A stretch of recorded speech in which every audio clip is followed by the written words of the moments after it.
This is the Xiaomi 15 Ultra, and some say it's a camera with a phone on it, and I've been using it for the past 2 months, and here are my thoughts.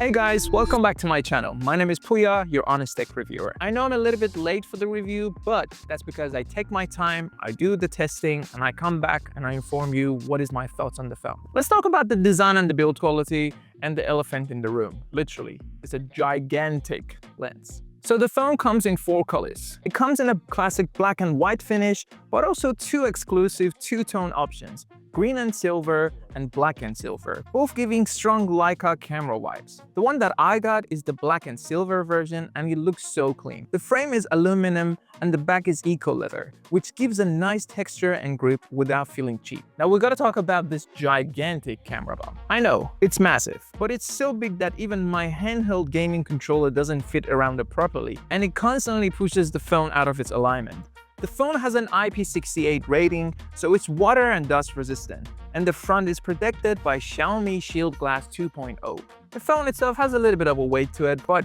honestly, it's one of the best looking phones, especially with this two-tone color. Now let's quickly jump onto the display section. You get a 6.73-inch WQHD Plus LTPO AMOLED panel with a resolution of 3200 by 1440. The display refresh rate is adaptive, so it means it goes from 1 to 120 Hz refresh rate with a peak brightness of 3200 under direct sunlight. It supports HDR+, Dolby Vision, and covers the full P3 color gamut. You get a subtle curve on the displays. I like it, but I'll also hate it at the same time. The reason that I like curves on displays is when you want to swipe up or any type of gestures, it kind of makes that experience really nice because you're like swiping over the curve.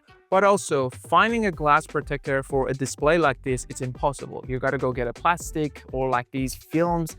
So that's kind of a pro and a con at the same time. Just like any Ultra phone from China, this phone also has a PW dimming, and it's 1920 Hz PW dimming, which is really good for your eye at any time. And one of my favorite features about this display is the 3D ultrasonic fingerprint scanner.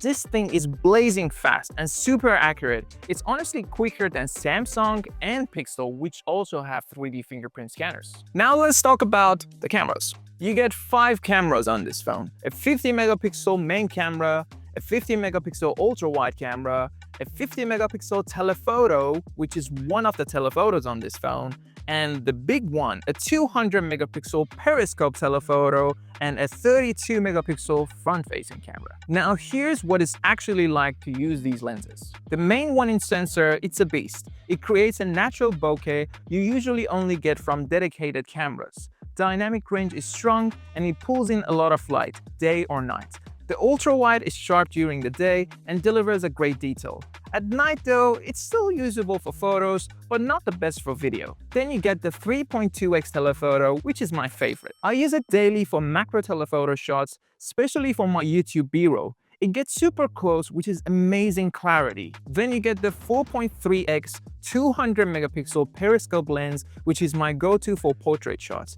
It creates that creamy bokeh looking without needing a cinematic software, and the detail is insane, especially when you zoom in. Talking about zoom, you get zoom up to 120x in photos and 30x in videos. Video performance overall is great. You get up to 8K 30 frames per second, up to 4K 120 frames per second, but there's a catch. You can't slow down the footage natively. You'll need to do it in a third-party app. Unlike iPhone, when you shoot it in 4K 120, it does it on the spot, and it's really nice. Also a weird one for a phone that's the pinnacle of cameras, 4K 24 frames per second only appears when the phone switches to night video mode, which is weird, and I cannot find it in any of the settings of the phone. Stabilization was better than expected. A few times I thought I was recording a shaky clip, but when I rewatched it, the phone had cleaned it up post-processing. The biggest downside about the camera is taking photos of people. Xiaomi's processing ruins skin tones, either makes them too pale or too yellow, And the funny part is that sometimes I'm like, oh, this shot is gonna come out so great. I take the photo, I'm looking at the photo, everything is fine. Then it changes the whole skin tone. I'm like, you could have just kept it at the same, like the skin tone that you saw initially. So yeah, that's a big letdown for me. And another thing that's really frustrating, the phone doesn't have a night mode. Okay, let me rephrase that. The phone doesn't have a dedicated night mode.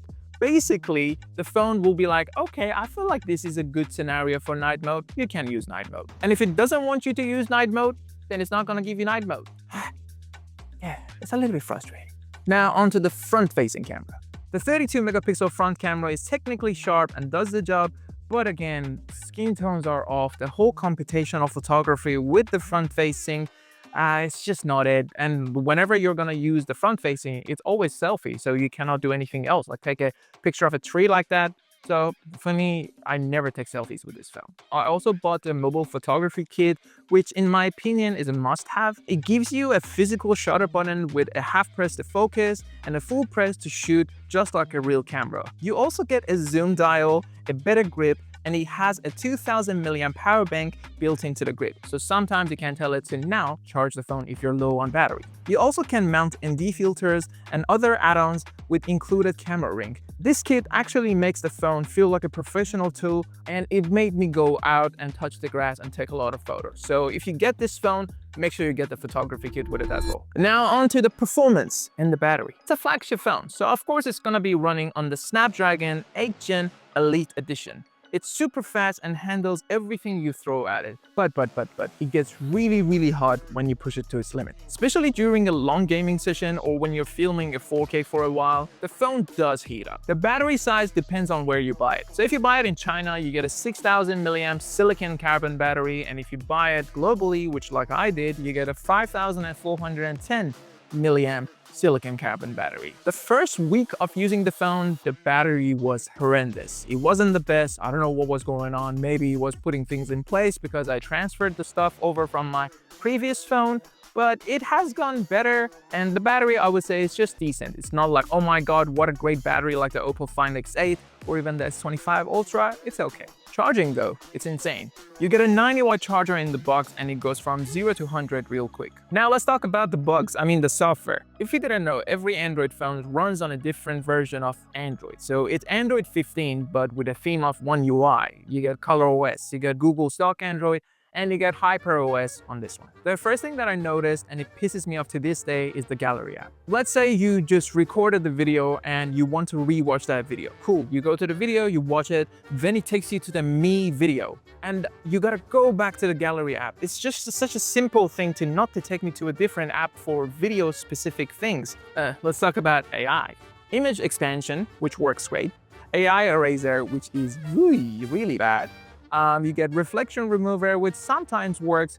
Then you get a feature called rewrite feature, which looks a lot like some other brands' writing feature. And it's good, but it doesn't appear everywhere. So I would have loved it if it appeared everywhere, like the Samsung one that's baked into the keyboard. But yeah, those are the AIs. Final verdict. What do I think about the Xiaomi 15 Ultra? On paper, the Xiaomi 15 Ultra is the dream phone. One in sensor, Leica partnership, crazy zoom, a stunning display, and amazing fast charging. And all that said, what would I rate this phone? I would rate this phone a solid 8.3. It's higher than Samsung because it has some benefits over Samsung, but I'm pretty sure when I get my hands on the Vivo X200 Ultra or the OPPO Find X8 Ultra, I will be like that meme from Andy that I dropped this toy and I will never look at it again.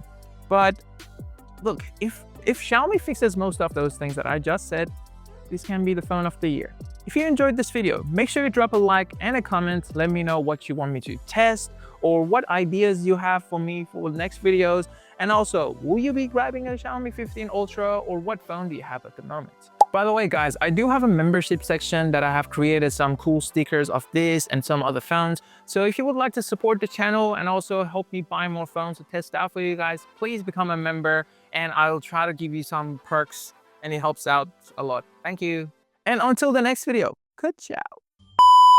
Just like any Ultra phone from China, this phone also has 1920, sorry, my Trump impression came out. And it opens faster than Pixel, faster than Google. and the size of it is 1 inch. 1 inch is a big thing. So yeah, take that, Samsung. We're the 1 inch gang.